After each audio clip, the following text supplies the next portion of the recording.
A Neide começou o culto falando da data que nós comemoramos hoje, dia 31 de outubro, dia do Halloween. Não, nem faz parte da nossa cultura isso, né? Para nós, dia 31 de outubro é importante porque em 1517, no dia 31 de outubro, Martinho Lutero afixou às portas da capela de Wittenberg, na Alemanha, as 95 teses que seriam revolucionários para a história da igreja. Hoje é o dia da Reforma Protestante, e hoje o nosso culto é em alusão à Reforma Protestante. A mensagem de hoje à noite vai ser um pouco diferente, tá? Então, quero que você acompanhe com bastante atenção. A ideia aqui é a gente fazer um levantamento básico, é óbvio, de historicamente como ocorreu a Reforma Protestante, o porquê de Reforma Protestante, e o nosso texto de meditação é Salmo 44, versículo 1, onde o salmista diz assim: ouvimos, ó Deus, com os próprios ouvidos, nossos pais nos têm contado o que outrora fizeste em seus dias. Eu vou ler na versão NVI agora, você pode acompanhar comigo.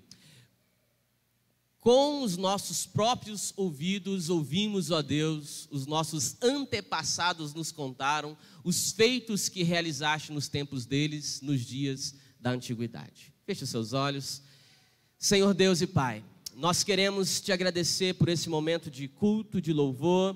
Obrigado pelas famílias aqui presentes, e como igreja nós queremos orar pelo nosso querido irmão José, que está internado ali no hospital, com suspeita de infarto. Que o Senhor, ó Deus, esteja ali agora, acampando os seus anjos ao redor do irmão José, acalmando o coração da irmã Luciane, seus filhos, e reestabelecendo a saúde do nosso querido irmão. Pai, nós em nome de Jesus declaramos a cura, declaramos, ó Deus, a libertação de toda e qualquer enfermidade na vida do seu José. Esteja ali com ele, ó Deus, sendo companhia presente na vida dele e trazendo de volta para o seu lar, para os seus afazeres, sem nenhuma sequela, ó Pai, que ele possa rapidamente se recuperar e logo estar aqui conosco também louvando ao seu nome. Deus, nós acabamos de ler uma porção da sua palavra. Fala conosco através dela nessa hora. Usa, Senhor, a vida da professora ali no departamento infantil, no culto infantil, que as crianças possam receber a boa semente do Evangelho e que essa semente possa germinar e dar muitos frutos. Em o nome do Senhor Jesus nós oramos. Amém. Amém. Crianças de até 7 anos, pode ir ali para o culto infantil, ali ao fundo. A professora Patrícia vai te esperar ali para... Hoje as crianças estão no mês da reforma, estão nas terceiras aulas sobre a reforma protestante. Que conteúdo importante, onde os nossos filhos já estão aprendendo na linguagem deles, do jeitinho deles. Uma bênção isso aí. Papai, fica tranquilo, se precisar, eles te chamam aí. Queridos, presta atenção aqui, ó. Dia 31 de outubro, como eu disse, hoje, 31 de outubro de 2021, nós comemoramos 504 anos da reforma protestante. Mas a pergunta que a gente precisa fazer é: por que foi necessária uma reforma? Por que há exatos 504 anos atrás foi preciso fazer uma reforma? Para a gente entender isso aí, a gente precisa entender o que significa reforma. A palavra reforma vem de reformar, trazer de volta à forma aquilo que se perdeu, ou seja, dar novamente forma àquilo que perdeu a forma. Mas por que era preciso a igreja passar por uma reforma? Só é necessário reformar aquilo que no meio do caminho se deformou. E aí a gente vê outra palavra, a palavra deforma. O que é deforma? É aquilo que perde a forma, aquilo que modificou o formato. Então, quando a gente diz que a igreja precisava de uma reforma, é porque ela se deformou. Mas antes de alguma coisa se deformar, é necessário ter uma forma. E aí o que é forma? Forma é o padrão, forma é o perfil, forma é o formato de alguma coisa. Então por que reforma protestante? Antes de haver a reforma protestante, a igreja teve inicialmente uma forma. E quando é que a igreja ganhou esta forma? Aí eu preciso que você retorne comigo no período intertestamentário, que vai lá do profeta Malaquias, o último profeta do Antigo Testamento, até o livro de Mateus. Na sua Bíblia, quando você chega em Malaquias, acabou Malaquias, você vira uma página, chega em Mateus. Mas nesse período de Malaquias até Mateus, foram 400 anos. E esses 400 anos nós chamamos de o período interbíblico, ou talvez o período do silêncio de Deus. Por que o silêncio de Deus? Porque por 400 anos Deus não levantou nenhum profeta, Deus não levanta alguém para falar com a humanidade, e nesse período, quem estava governando no mundo era o famoso Império Greco-Macedônio, sendo liderado por Alexandre o Grande. Muito bem, você lembra das aulas de história. Alexandre o Grande era a grande figura daquele período, nesse período de silêncio de Deus, sem profeta, sem unção, sem nada. E um dia, como todos os poderosos, como todos os líderes da história, Alexandre o Grande também morreu. E quando ele morre, o grande Império Greco-Macedônio é dividido em 4 grandes generais. É ali que são os Ptolomeus, os Seleucidas, e eles que vão dar sequência a um império que novamente vai surgir, ganha forma um novo império, que começa a dominar todo o mundo antigo. É o chamado Império Romano. E aí você já sabe, o Império Romano está governando nos dias de Jesus. Então preste atenção, depois de 400 anos de silêncio, o Messias nasce, e ele nasce no governo desse império, o Império Romano que governava a época. Jesus nasce no período do Império Romano. E é interessante porque, cumprindo todas as profecias do Antigo Testamento, Jesus nasce de uma virgem, Jesus cresce, ele desenvolve o seu ministério com muita autoridade, com muito poder. Jesus morre na cruz do Calvário, cumpre a justiça de Deus pela humanidade. Aquele que não conheceu o pecado derramou a sua vida pelos pecadores. Ele cumpre a justiça de Deus, ressuscita ao 3º dia e ele sobe aos céus, deixando a igreja na mão dos apóstolos e entregando para a igreja uma missão. Mateus capítulo 28: ide por todo mundo e pregai o evangelho a toda a criatura, batizando-os em nome do Pai, do Filho e do Espírito Santo, e os ensinando a guardar todas as coisas que de mim vocês receberam. Essa foi a grande missão, a grande comissão de Jesus, e ele sobe aos céus, e aí ele deixa a missão dos seus discípulos, aqueles 11 discípulos fiéis a eles, aqueles que comeram com ele, viveram com ele, que viram e ouviram dele durante toda a sua vida. E Jesus, antes de subir aos céus, ele faz uma promessa. Essa promessa está registrada no livro de Atos, onde Jesus diz: mas vocês receberão poder, virtude, ser-me-eis minhas testemunhas, e ficai em Jerusalém, até que do alto vocês sejais revestidos. Jesus, antes de subir aos céus, deixa essa promessa aos seus discípulos. E aí a gente chega em Atos capítulo 2. Se você quiser deixar sua Bíblia aberta, você vai folheando esses textos e rememorando aí sobre essa história maravilhosa da igreja cristã. Atos capítulo 2, acontece o quê? A descida do Espírito Santo no dia do Pentecostes. O que é o dia do Pentecostes? Pentecostes era uma festa. Penta vem de 50, e a festa do Pentecostes era uma festa que era feita pelo povo judeu 50 dias depois da Páscoa. Então por isso Pentecostes, 50 dias depois da festa da Páscoa, eles se reuniam na festa do Pentecostes. E quando eles estão ali nessa festa do Pentecostes, a Bíblia diz que o Espírito Santo de Deus se manifesta durante esta festa judaica, e acontecem ali as primeiras conversões. Veja, ali estavam um grupo de mais ou menos 120 pessoas, havia uns 11 discípulos de Jesus, as mulheres que sempre seguiram Jesus, parte daquela multidão que depois de Jesus subir aos céus, se aproximaram dos apóstolos, não mais do que 120 irmãos, e ali na descida do Espírito Santo começa a nascer as primeiras conversões. Preste atenção, vai acompanhando comigo.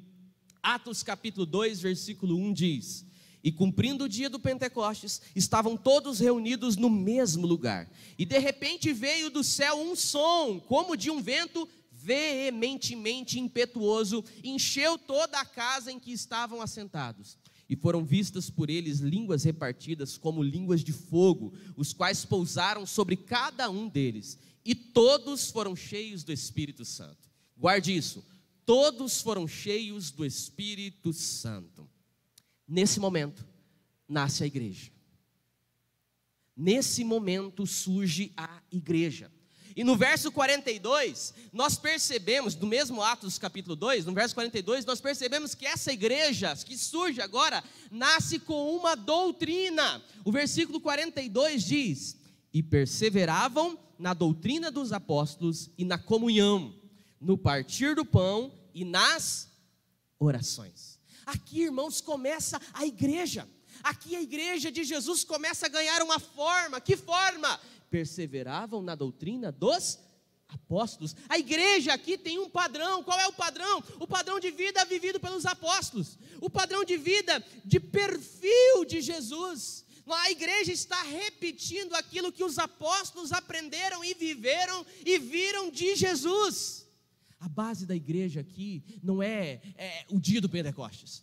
Não é, a base da igreja aqui é a doutrina dos apóstolos, é os ensinos dos apóstolos, aquilo que eles receberam do Senhor, eles estão entregando para a igreja, e os apóstolos ensinam aquilo que eles aprenderam do Senhor.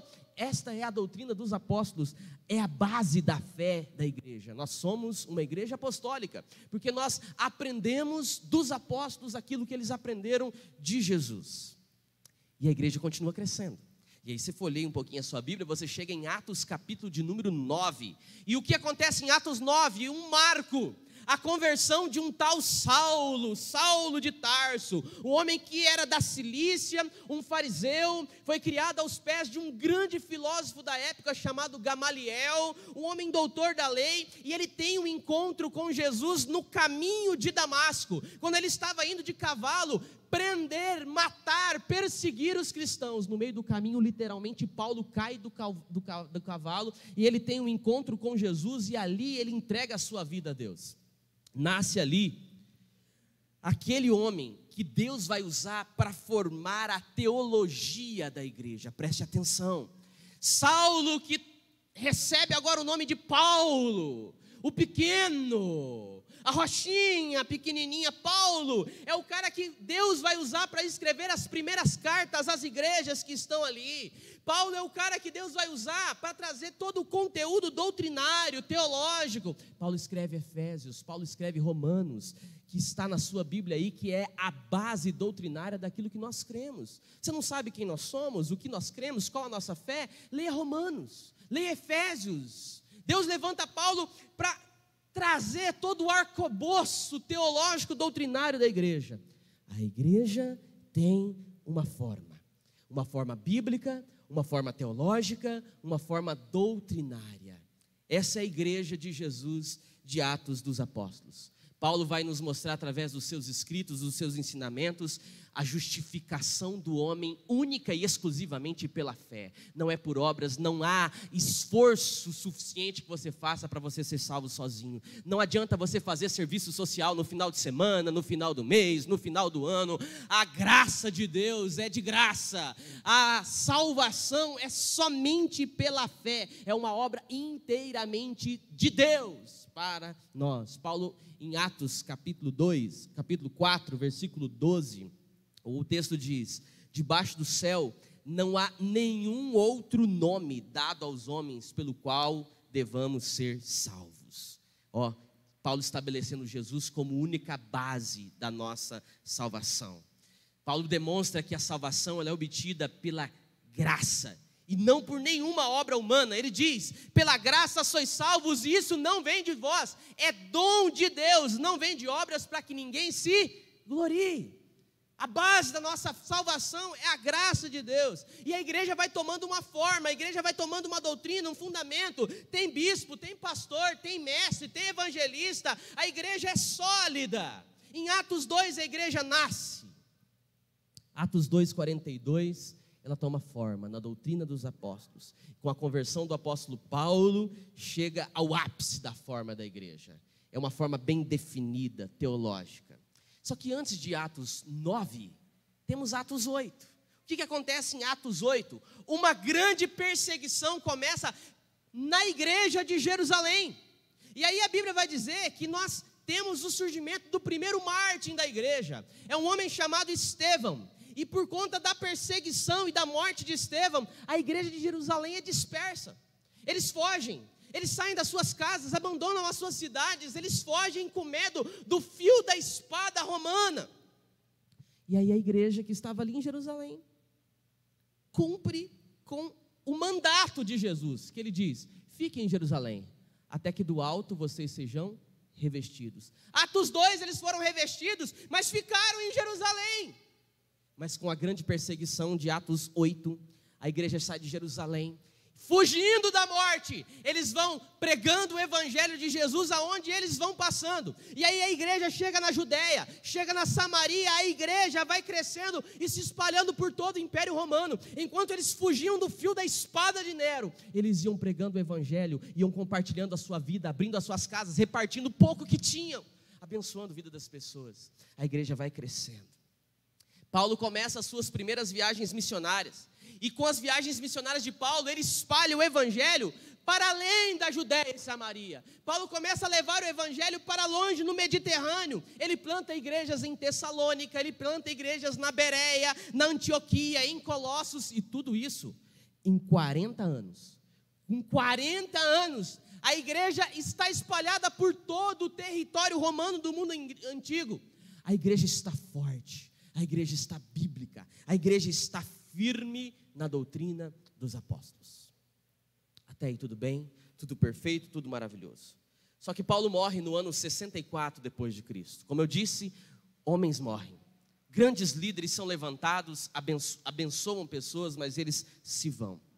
Paulo é morto a mando de Nero. E os demais apóstolos também estão sendo mortos, todos por meio do martírio. Nós temos ali Pedro, que é crucificado de cabeça para baixo, João, que é exilado, os apóstolos estão mortos. E aí chega o ano 90 depois de Cristo. O imperador não é mais Nero. No ano 90, o grande imperador do Império Romano é um homem chamado Domiciano, e ele está reinando no momento onde o último apóstolo de Jesus está vivo. Apóstolo João, exilado numa ilha, no meio do mar Mediterrâneo, chamada Ilha de Patmos. E é ali que João tem a revelação do livro do Apocalipse, onde ele escreve, inspirado por Deus, das coisas que iriam acontecer nos seus dias, das coisas que iriam acontecer depois dos seus dias e das coisas que iriam acontecer no fim de todas as coisas. Nasce o livro do Apocalipse e fecha-se ali todo o cânon bíblico. Temos a formação, a revelação completa de Deus, de Gênesis a Apocalipse. Até aqui, tudo bem? Todo mundo conseguindo me acompanhar? Amém. Até nesse momento, a igreja cresce, ela não incha, ela cresce, e ela vai avançando por todo mundo com a forma que Deus havia instituído em Jesus. Apóstolo João morre, o último apóstolo vivo morre, e começa o período dos pais da igreja, começa o período da patrística. São aqueles que vieram depois dos apóstolos, homens como o bispo Policarpo de Esmirna, Irineu de Lyon, João Crisóstomo. Esses homens são os pais da igreja que continuam pregando o evangelho, a fé em Jesus Cristo, e a igreja vai avançando nas doutrinas do Novo Testamento até o século III. Até o século III. Aonde Tertuliano, um pai da igreja, diz: o sangue dos mártires é a semente da igreja. Porque enquanto eles iam pregando e anunciando Jesus, o império vinha com um punho de ferro, oprimindo-os, perseguindo-os, açoitando, e os mártires iam morrendo, e o seu sangue acabava que se tornava a semente que levava o evangelho a outros cantos. Até o final do terceiro século, guarde essa data no seu coração. Até o final do terceiro século, a igreja crescia forte, saudável, ela tinha a forma dos apóstolos. Mas no início do século IV, especificamente no ano 313 depois de Cristo, o imperador que não é mais Nero, o imperador que não é mais Tertuliano, o imperador que não é mais Domiciano, mas é o seu sucessor, o imperador Constantino. Ele se converte após uma de suas batalhas. A história conta que Constantino foi enfrentar uma grande guerra, e no meio de uma noite de sono, ele tem uma visão onde anjos dos céus desciam e traziam a vitória para Constantino. Ele vê o sinal de uma cruz no céu, e através dessa visão, ele vai para a batalha e ele acaba vencendo. E a partir da vitória dessa batalha, Constantino declara o cristianismo como a religião oficial do Império Romano. Ou seja, Todos do Império Romano agora são obrigados a declarar fé cristã.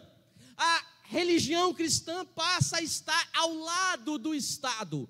O cristianismo torna-se em Constantino a religião oficial do império. E é aqui que a igreja de Jesus começa a perder a forma. Nosso objetivo não é atacar, é dizer de forma básica o que aconteceu para a igreja perder a forma. Constantino se torna chefe do Estado e Constantino agora se torna também chefe da igreja. E aí começa a deforma da igreja. Elementos da cultura greco-romana começam a ser inseridos dentro da igreja, começam a ser inseridos dentro do culto. Costumes do paganismo lá do Império Greco-Macedônio começam a ser colocados dentro da igreja. E chegamos no início do século VII. O imperador não é mais Constantino. Já haviam passado 4 grandes imperadores, mas o imperador agora é Focas. Focas se declara bispo de Roma. Ele é imperador do império, mas ele também se declara bispo de Roma. O bispo universal, dando ali início ao papado romano, desviando a igreja de Jesus aos poucos das bases fundamentais da fé cristã. Século VII, Focas, o primeiro papa da igreja e o primeiro imperador, o próximo imperador de Roma. Adiantando a história, chegamos no século XII. 12 depois de Cristo, inicia o chamado período das trevas. Você lembra da história lá na escola? Período da Idade Média. Começa ali o período da Inquisição. A Igreja Católica Apostólica Romana, porque agora ela é uma religião do Império. A Igreja Católica Apostólica Romana tortura, mata, persegue os hereges. Pessoas são enviadas para morrer nas fogueiras, são enforcadas. É o período da Inquisição. E nesse período a igreja vai perdendo ainda mais a sua forma.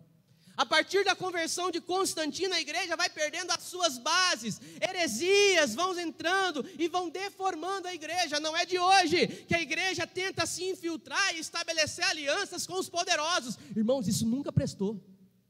Isso nunca prestou. O porquê que hoje vai ser diferente?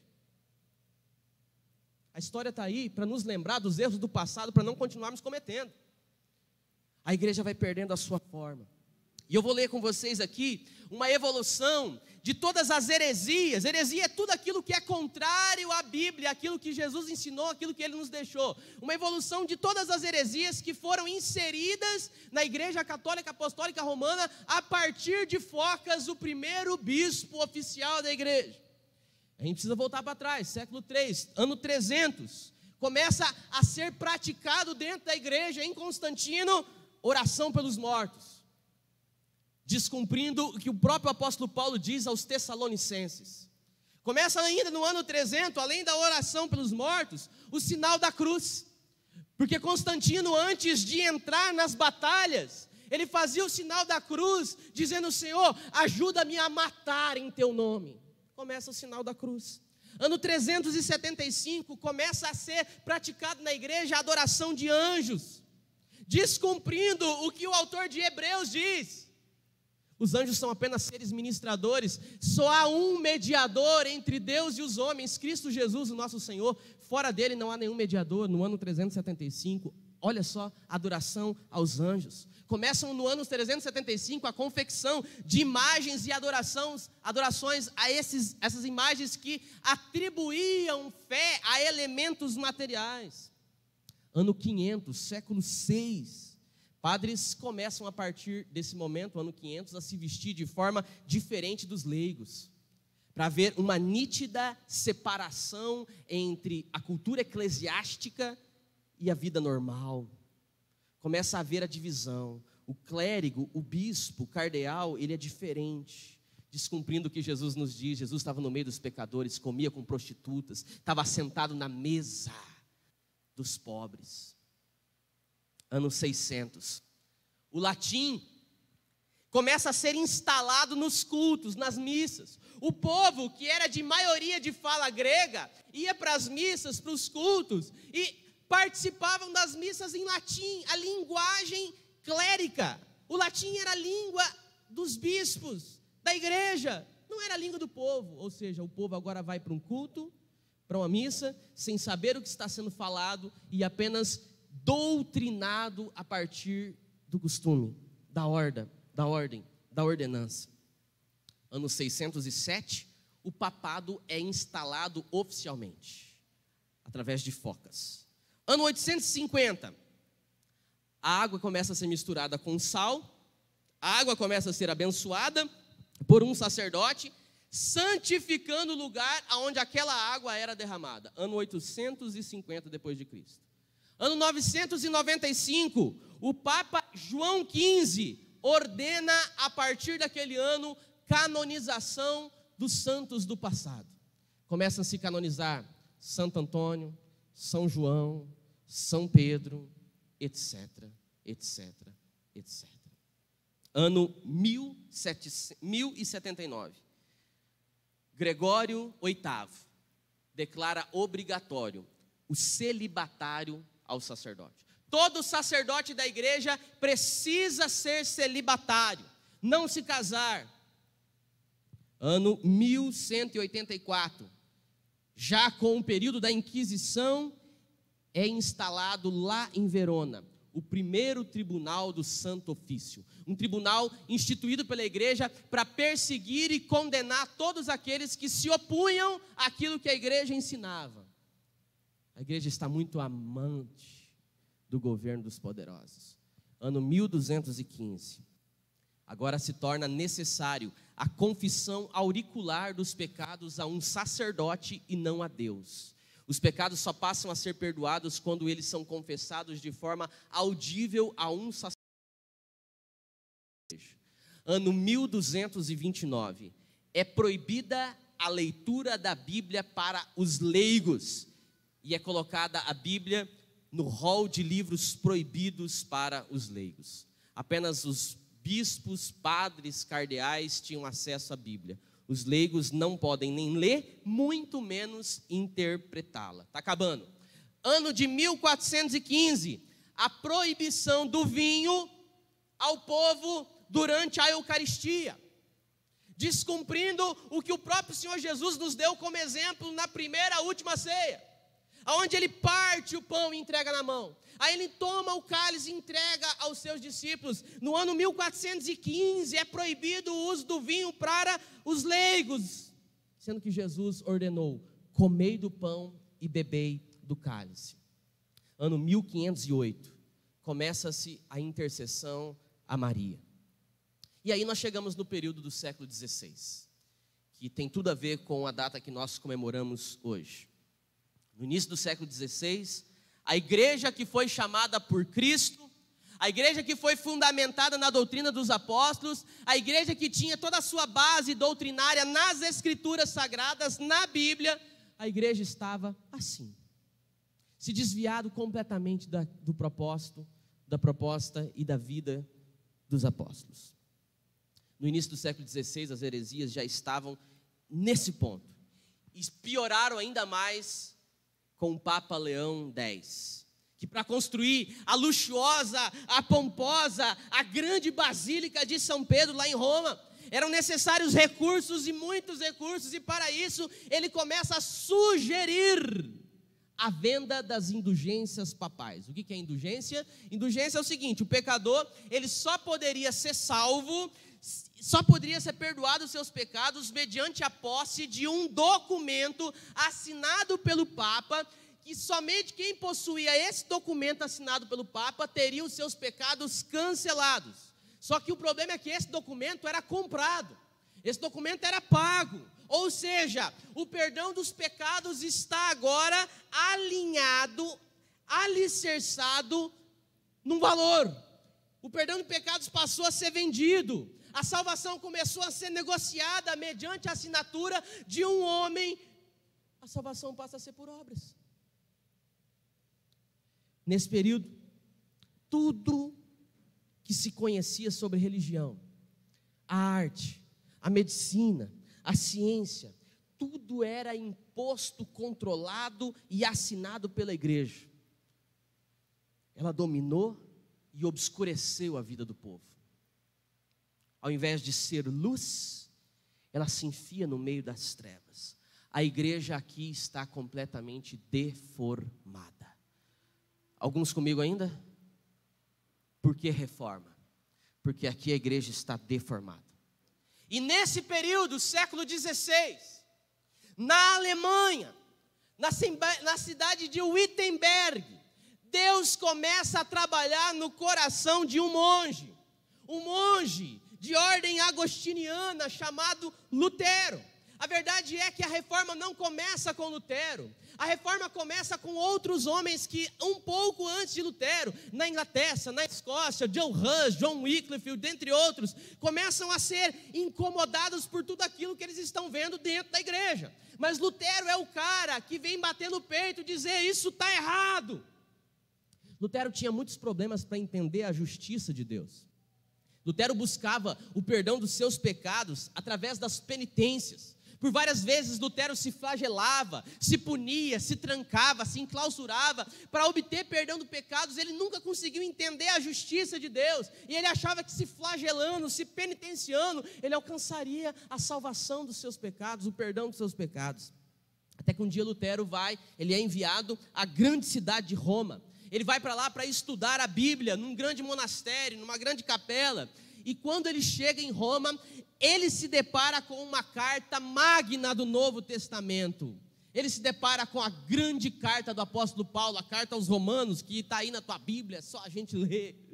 Lutero começa a ler a carta de Paulo aos Romanos, e logo no capítulo 1, Lutero tem um choque. Quando no capítulo 1 de Romanos ele lê o versículo 16, onde Paulo diz: porque no Evangelho é revelada a justiça de Deus.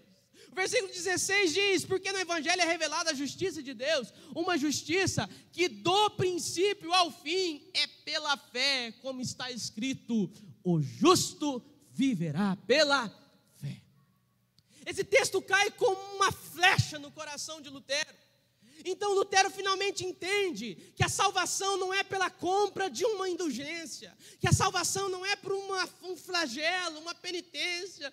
Lutero, lendo a Bíblia, ele descobre que a salvação é pela fé, e não é por obras, não é mediante a compra de nada, não é a venda de nada, ela é pela fé. E naquele momento, sozinho, Lutero se converte. Ele tem finalmente, depois de anos de estudos, um encontro com Deus. Ele cai em terra, clamando a Deus por perdão dos seus pecados. E ele diz que sente pela primeira vez na sua vida, a sua vida leve. Leve. E nesse instante, Lutero percebe todo esse desvio, a deforma da igreja, das heresias, de tudo aquilo que havia se perdido.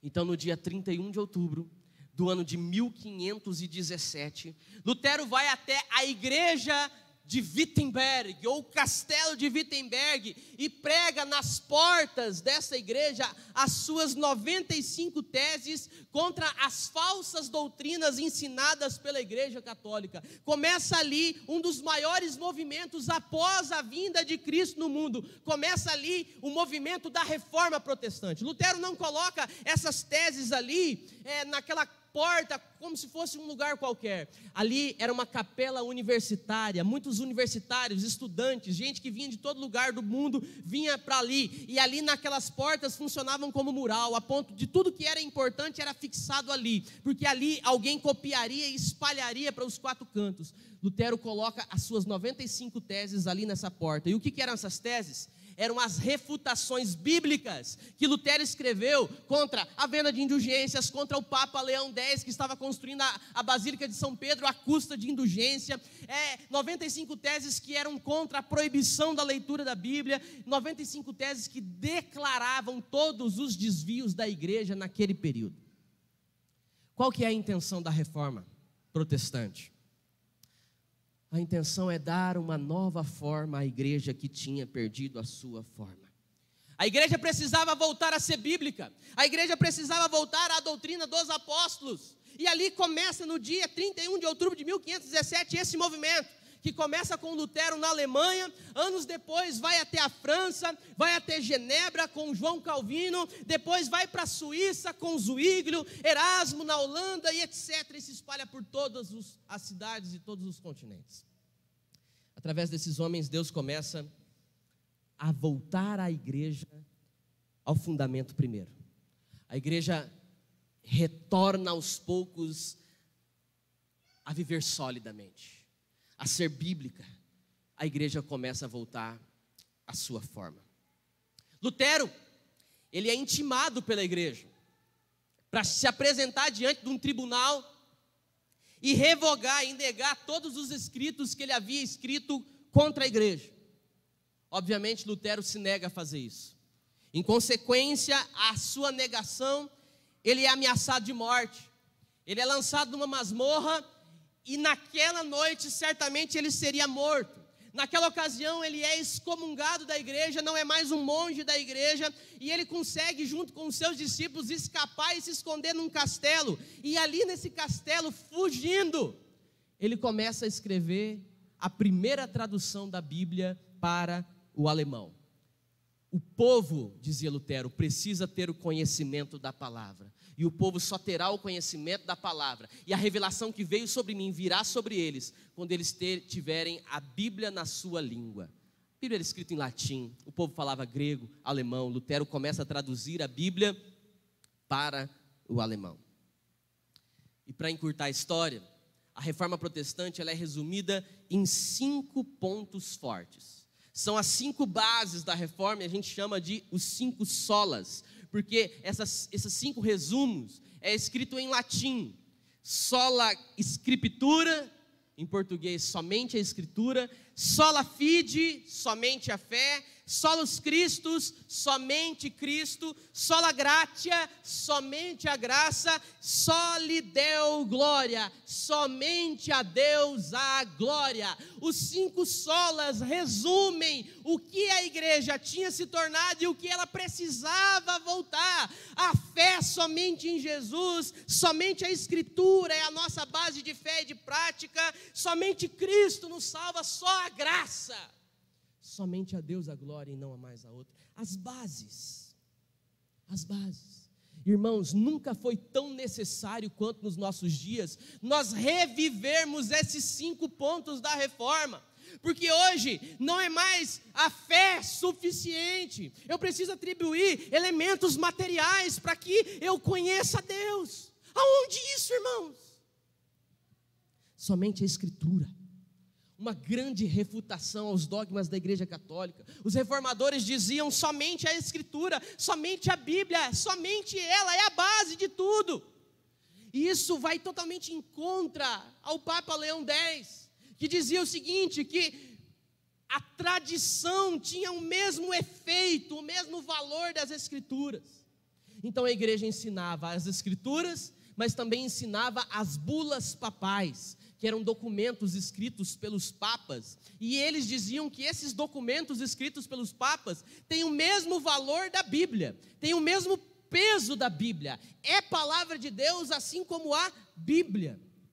Também tinha as chamadas encíclicas, que eram as cartas escritas pelos bispos e pelos cardeais. Então eles ensinavam a Bíblia, as bulas papais e as encíclicas, como sendo também palavra de Deus. Havia também a infabilidade do Papa, ou seja, aquilo que o Papa falava tem um valor até maior do que as Escrituras.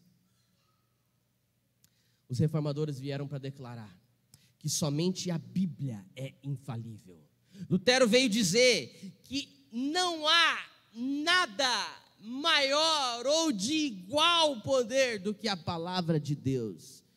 Ela está acima de todo e qualquer documento papal. A Bíblia é inspirada, ela é inerrante, ela é absoluta. Nós não precisamos de outras revelações, nós temos a revelação completa de Deus aqui no nosso tiracolo. A Bíblia é a nossa regra, é a nossa base, é a razão da nossa fé. Nunca se teve nos nossos dias tanto acesso à Bíblia como nós temos hoje, mas a gente mesmo assim não lê.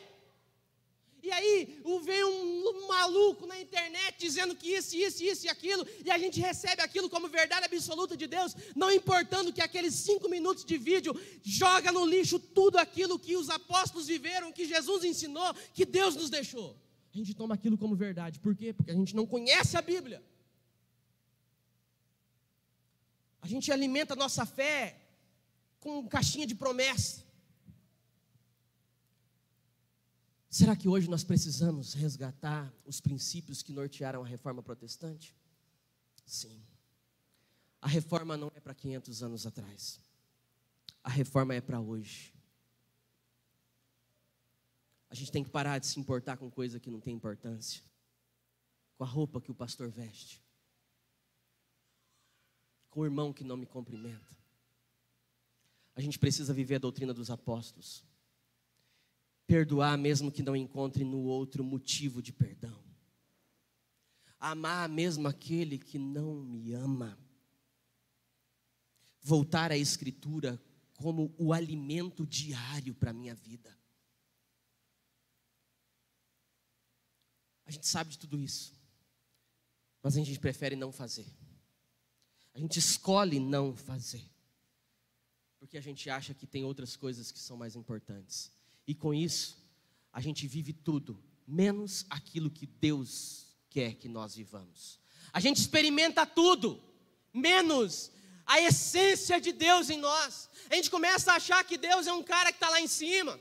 É um cara que eu recorro quando o negócio tudo deu errado aqui. E se esquece que Deus é nosso amigo. Jesus diz, eu já não tenho vos chamado de servos, mas eu tenho vos chamado de amigos. O evangelho é para ser vivido, partilhado, praticado, sentido. Jesus é aquela companhia sempre presente conosco, na igreja, na casa, na escola, dentro do carro, no banheiro, em qualquer lugar. Eu tenho livre acesso à palavra de Deus, basta eu abrir a Bíblia com o coração aberto, dizendo, Senhor, fala comigo, Senhor, hoje eu estou só o pó, mas renova as minhas forças através da sua palavra, fala comigo. Será que hoje nós precisamos da reforma? Sim. Só hoje, amanhã e todo sempre, até que Jesus volte para nos buscar. Sola graça, sola fide, somente a fé, somente a graça, somente a Escritura. João no capítulo 10, no versículo 35, ele diz, a Escritura nunca poderá ser anulada. Romanos no capítulo 15, no versículo 4 diz, porque tudo o que dantes foi escrito para o nosso ensino foi escrito, para e pela paciência e consolação das Escrituras, nós tenhamos esperança. 2 Timóteo capítulo 3, versículo 16, Paulo diz, toda a Escritura é divinamente inspirada por Deus, é proveitosa para ensinar, para redarguir, para corrigir, para instruir em justiça, para que o homem de Deus seja perfeito e perfeitamente instruído para toda boa obra. Lutero se foi, assim como todos os outros reformadores do século XVI. Mas você e eu estamos aqui. Agora é a minha hora e a sua hora de não negociarmos aquilo que do Senhor nós recebemos. Será que nós estamos dispostos? Será que nós estamos com o coração queimando a ponto de dizer, é isso aqui? Ou ir na onda de que todos os caminhos levam a Deus? O importante é servir a Deus junto. Vamos orar? Queria convidar você a fechar seus olhos.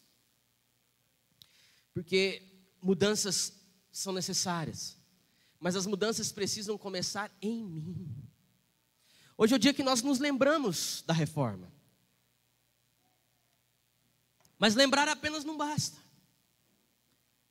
O que eu preciso fazer? O que em minha vida precisa mudar? Será que não é o caso de eu começar a ensinar a Bíblia em casa? Mas eu não sei, leia. A Bíblia é a linguagem de Deus, é como Deus fala. Como é que a gente vai aprender como Deus fala, sendo que a gente não estuda a sua palavra? É a hora da gente começar a voltar aos cultos dos domésticos. a tirar um tempo em família para ler as Escrituras? Se nós cremos que ela é o nosso manual, o porquê que nós não a lemos para os nossos filhos? Se nós cremos que a Bíblia é a única regra de fé e de prática, por que que a gente passa horas e horas de frente um programa de televisão, mas não consegue passar 5 minutos em casa lendo e estudando? A gente diz que a salvação é pela fé, mas a gente começa a querer pagar penitência, a continuar fazendo promessa, a barganhar com Deus, a negociar os nossos valores cristãos em troca de poder, em troca de influência. A reforma precisa começar em mim. A reforma precisa estar no meu coração. Eu preciso voltar a viver a doutrina dos apóstolos, o partir do pão. Eu preciso ver o outro como meu irmão, não como meu adversário. É meu irmão, é filho do meu pai.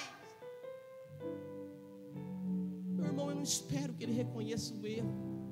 Eu amo, eu perdoo, eu caminho, eu vivo com ele, porque é meu irmão. Eu preciso voltar aí nas vielas, nos becos, viver como Jesus viveu, amar como Jesus amou, um amor sem troca, sem esperar nada. Pastor, isso é utopia, é ilusão. Não, isso é obra do Espírito Santo. A igreja vivia na doutrina dos apóstolos porque receberam o Espírito Santo. É o Espírito Santo que nos faz perdoar o imperdoável. É o Espírito Santo que nos faz amar aquele que não é amável. É o Espírito Santo que nos faz seguir quando a gente quer desistir. Isso é obra do Espírito e não minha. Eu não consigo perdoar, eu não consigo amar, eu não consigo sequer me arrepender. É obra do Espírito. Então nós precisamos voltar a buscar a Deus. Eu quero convidar você a fechar os seus olhos. Eu queria pedir para você fazer uma oração. E nessa oração, eu queria que você pensasse não o que precisa ser mudado na igreja do Brasil, não o que precisa ser mudado na igreja mundial, mas eu quero que você pense o que precisa ser mudado na sua vida com Deus. O que precisa ser estabelecido como novas prioridades na sua vida? Fale com Deus. Não, esse não pode